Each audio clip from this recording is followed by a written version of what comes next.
Muy buenos días a todo el mundo y bienvenidos a esta tercera entrega ya del curso de plugins para WordPress en boluda.com. Bien, hemos visto ya lo más básico de los plugins, hemos creado algunos, no muy útiles, pero algunos al fin y al cabo.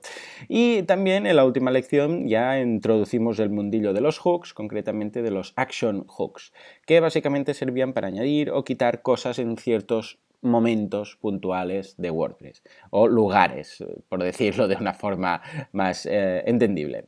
Bien, vamos hoy a ver los filter hooks, que a diferencia de los actions, lo que hacen es filtrar información. Es importante esta diferencia.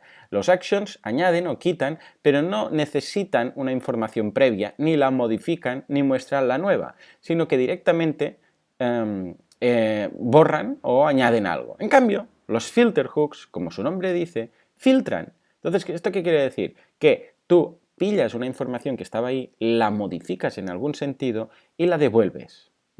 Vamos a ver algunos de estos, pero antes tenemos que diferenciar dos tipos de filtros. Los primeros son los database reads. ¿Esto qué quiere decir? Quiere decir que lo que vamos a hacer es pillar información que está en la base de datos y antes de mostrarla en el navegador, hacerle algo. Por ejemplo, una idea podría ser el tema de los títulos de los posts, que veremos después en el siguiente vídeo.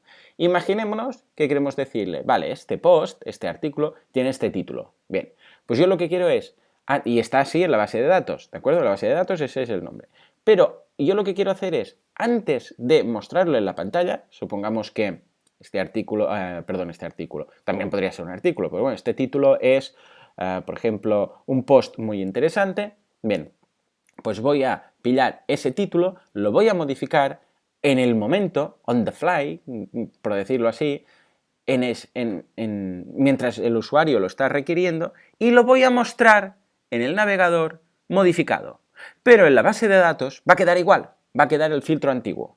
Así pues, perdón, el valor antiguo. Así pues, leen la base de datos y modifican un valor antes de mostrarlo en el navegador.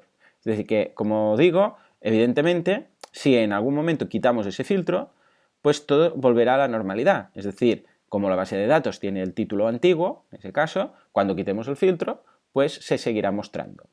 Y después tenemos los database writes, que la diferencia básicamente está en que si unos leen la base de datos, modifican la información y la muestran, pero en la base de datos lo dejan igual, en este caso lo que hacen es modifican la base de datos. Es decir, que antes de introducir información en una base de datos, entonces ahí aplica el filtro y cuando va a la base de datos se graba. Por ejemplo, en el mismo caso que ponemos del título, un filter read de los anteriores sería, antes de mostrar el título al navegador, al usuario, aplícale este filtro. Pues por ejemplo, ponlo en mayúsculas o añade esta palabra. Lo veremos en el ejemplo. En cambio, en este caso, en un database write sería, cuando el usuario vaya a publicar un post, que lo está escribiendo en el editor, está escribiendo y ha escrito título muy interesante, ¿vale? Y está escribiendo el texto, etcétera. Cuando le da el botoncillo de publicar, WordPress normalmente lo que hace es lo guarda todo en la base de datos. Pues ahí es justamente donde vamos a aplicar ese filtro.